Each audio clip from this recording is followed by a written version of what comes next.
అరే ఏమైందిరా మీకు, ఏమైందిరా, ఏమైందిరా మీకు అని ఒక తెలుగుదేశం సంబంధించిన ఒక స్పోక్స్ పర్సన్ మీమ్ వస్తూ ఉంటుంది ఎప్పుడు. రామ్ నారాయణ రెడ్డి గారిది ఒక చాలా మీమ్స్లో వాడారు ఆయన. ఏమైందిరా మీకు, ఏమైందిరా అని రామ్ నారాయణ రెడ్డి.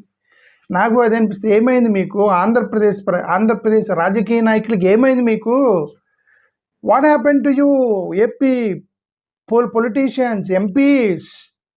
డీలిమిటేషన్ ఎవరికి మద్దతు ఇచ్చారు? డీలిమిటేషన్కి ఎవరికి మద్దతు ఇచ్చారు? You are part and parcel of south India. ఇది కొత్త ఏం కాదు. ఇది ఆంధ్రప్రదేశ్ 2014 నుంచి సౌత్ ఇండియా వాళ్ళకి మోసం చేస్తూనే వస్తున్నారు Andhra Pradesh. I don't know why. Already there is a big conflict argument about domination of south versus north. Domination మీద మాట్లాడుతున్నారు. Basically, this argument was majorly developed by Tamil Nadu, Kerala, Telangana, Karnataka. ఈ 4. ఆంధ్రప్రదేశ్ వాళ్ళకి అంత లేదు. 2014 నుంచి అంత లేదు. ఓకే, ఆంధ్రప్రదేశ్లో అసలు అది ఆర్గ్యుమెంట్సే పట్టుకోరు. So north is dominating south అనే దాని మీద ఈ 4 కొట్లాడుతున్నారు. వీళ్ళు మెయిన్ ఆర్గ్యుమెంట్ ఏంది? ఇదిగోండి, మీరు మాకు వ్యతిరేకంగా బిల్లులు పెడుతున్నారు, మీరు బిల్లులు పాస్ చేస్తున్నారు, మీ యొక్క పవర్ ఉపయోగించి బిల్లులు పాస్ చేస్తున్నారు, మాకు వ్యతిరేక నిర్ణయాలు తీసుకుని. ఏం నిర్ణయాలు తీసుకున్నారు? ఒకటి, కల్చరల్ డామినేషన్ మీద చేస్తున్నారని DMK is opposing. Cultural domination, మా కల్చర్ని మీరు, మా ద్రవిడియన్ కల్చర్ని మీరు ఆర్యన్ కల్చర్కి మార్చడానికి ట్రై చేస్తున్నారనేది డిఎంకే ఈజ్ ఆర్గ్యుమెంట్. ఈ కర్ణాటక వీళ్ళు ఏంటంటే హిందీ ఇంపోజిషన్ చేస్తున్నారంటే మీ లాంగ్వేజ్ని ఇంపోజ్ చేస్తున్నారు, మా లాంగ్వేజ్ని తీసేయటానికి అని ఒక ఆర్గ్యుమెంట్ చేస్తున్నారు. మోరోవర్, ఇప్పుడు రీసెంట్గా ఒకటి కొత్తది వచ్చింది, అది పెడతారు, దక్షిణ ప్రదేశ్ అని స్టేట్ పెడతారని చెప్పి తమిళనాడులో స్టాలిన్ అన్నాడు డైరెక్ట్గా. సో ఇవన్నీ అంటే సౌత్ ఇండియా యొక్క ఉనికికి, సౌత్ ఇండియాకి సంబంధించిన కల్చర్కి, ద్రవిడియన్ కల్చర్కి, ద్రవిడియన్ లాంగ్వేజెస్కి, ద్రవిడియన్ యొక్క దానికి ఈ యొక్క ప్రమాదంలో పడబోతున్నటువంటి ఈ యొక్క సౌత్కి సంబంధించినటువంటి ఉనికికి ప్రమాదం జరుగుతున్నప్పుడు ఈ సౌత్లో ఒక నార్త్ పేరు పెట్టుకున్న ఒక రాష్ట్రం అందే Andhra Pradesh. Pradesh it is a Sanskrit word derived from north. ఈ సౌత్లో ఒకే ఒక రాష్ట్రం ఉంది, ఆంధ్రప్రదేశ్ అని నార్త్ పేరు పెట్టుకుని ఉంది. నార్త్ పేరు పెట్టుకున్నప్పుడు మరి వాళ్ళ కృతజ్ఞత తీర్చుకోవాలి కదా మన రాష్ట్రం. అప్పటి నుంచి వాళ్ళకి మద్దతు ఇస్తూ ఉన్నారు. ఎన్టీ రామారావు గారేమో ఆంధ్రుని యొక్క ఆత్మగౌరవం అని చెప్పి పొలిటికల్ పార్టీ పెట్టాడు. ఆంధ్రుని యొక్క ఆత్మగౌరవం తమ్ముళ్ళు, ఆంధ్రుని యొక్క ఆత్మగౌరవం అని ఎన్టీ రామారావు గారు పార్టీ పెడితే మరి ఆంధ్రులు మరి మనం సౌత్ ఇండియాకి సపోర్ట్ చేయాలి కదా మనం. అందుకే ఆనం రామారావు ఏమైందిరా మీకు అని చెప్పి రామారావు ఆయన పేరు రామ్ నారాయణ రెడ్డి, రామ్ నారాయణ రెడ్డి ఆ మేము దీనికి చాలాసార్లు చూసిన నేను. ఓకే, ది బెస్ట్ ఎగ్జాంపుల్, 100 సౌత్లో 100 సీట్లు ఉంటే నార్త్లో 200 ఉన్నాయి. ఎగ్జాంపుల్ చెప్తున్నాను. వాళ్ళు 2/3 మెజారిటీ లేక కొన్ని బిల్లులు పాస్ చేయలేకపోయారు. ఏమేంటి? Cultural imposition, Sanskrit imposition, 1 nation 1 language, ఇంకా నేషన్ ఇంకంతే ఇండియాని ఎత్తేసి భారత్గా మార్చేస్తారు. మొత్తం సాంస్క్రిట్ పదాలను వచ్చేస్తాయి.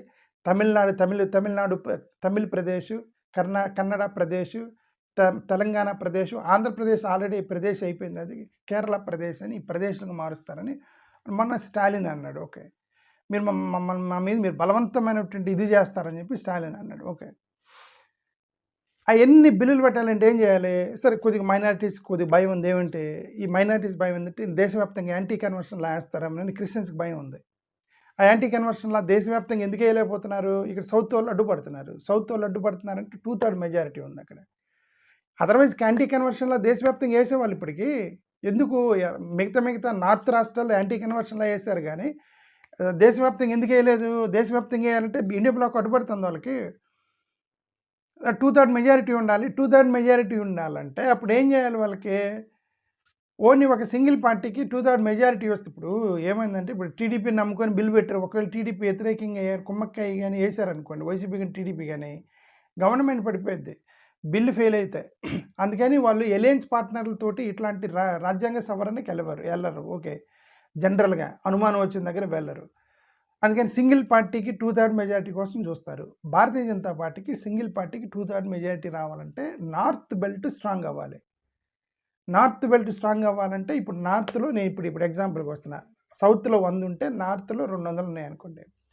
50% పెంచారు ఇప్పుడు. సౌత్కి నార్త్కి గ్యాప్ ఎంత అప్పుడు 100, మనకు 100 వాళ్ళకు 200 అని గ్యాప్ 100. సో ఈ 100 గ్యాప్ తోటి వీళ్ళు బిల్లు పెట్టలేరు, 2/3 మెజారిటీ ఉండాలి. 50% పెంచారు. 50% పెంచితే మన 100 becomes 150, their 200 becomes 300. The gap is 150. So 2/3 majority ఈజీగా గ్యాప్ పెరిగిపోయి 2/3 మెజారిటీలు పడిపోతారు. సో దే కెన్ వాళ్ళు ఇష్టం వచ్చిన బిల్లులు పెట్టవచ్చు. ఇప్పుడు పార్లమెంట్లో మనకి సౌత్ డామినేషన్ స్లోగా దెన్ ఇట్ బికమ్స్. ఏమైనా మ్యాథమెటిక్స్ తెలుసు మీ అందరికీ. What is mathematics? మ్యాథమెటిక్స్ అంటే 100లో 50% వేస్తే మీకు వీళ్ళు 150 అవుతాయి. ఓకే, ఒకటికి ఒకటి ఉన్నాయి, ఇంకొక 2 ఉన్నాయి. ఈయన డబల్ చేస్తే 2 అవుతాయి, ఈయన డబల్ చేస్తే 4 అవుతాయి. ఈ 2ని డబల్ చేస్తే 4 అవుతాయి, 4ని డబల్ చేస్తే 8 అవుతాయి. ఈ 4 8 అయితే 8 16 అవుతాయి. సో నువ్వు డబల్ చేసే కొద్ది ఏమవుతుంది? The gap is becoming bigger and bigger and bigger, larger. That is mathematics, right? That is how they applied in the parliament now. వీళ్ళు జనాభాను తగ్గించి వీళ్ళు మమ్మల్ని పెనలైజ్ చేశారు. మేము వెల్ కంట్రోల్డ్గా చేసుకున్నాము. వెల్ కంట్రోల్డ్గా మేము మా యొక్క దేశాన్ని మేము డెవలప్ చేసుకున్నాము. మా యొక్క సౌత్ ఆ ప్రాంతాన్ని డెవలప్ చేసుకున్నాము. మీరు ఇష్టం వచ్చినట్టు పిల్లల్ని కన్నారు, కాంపిటీషన్ పొందారు. ముస్లిమ్స్ పిల్లల కంటే మనం ఎందుకు కానకూడదని చెప్పి కాంపిటీషన్తో ఉత్తరప్రదేశ్, బీహార్, నార్త్లో వాళ్ళిద్దరికి మత గొడవ. అక్కడ నార్త్లో మత గొడవ.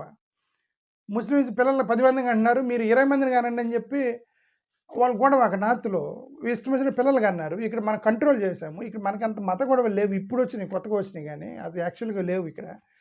అందరూ చదువుకొని, అందరూ దళితులు, ఆదివాసీలు కూడా చదువుకొని ఐఏఎస్ ఆఫీసర్లు అయినటువంటి డెవలప్ అయినటువంటి రాష్ట్రాలు ఆంధ్రప్రదేశ్, మన సౌత్ ఇండియాకి సంబంధించి.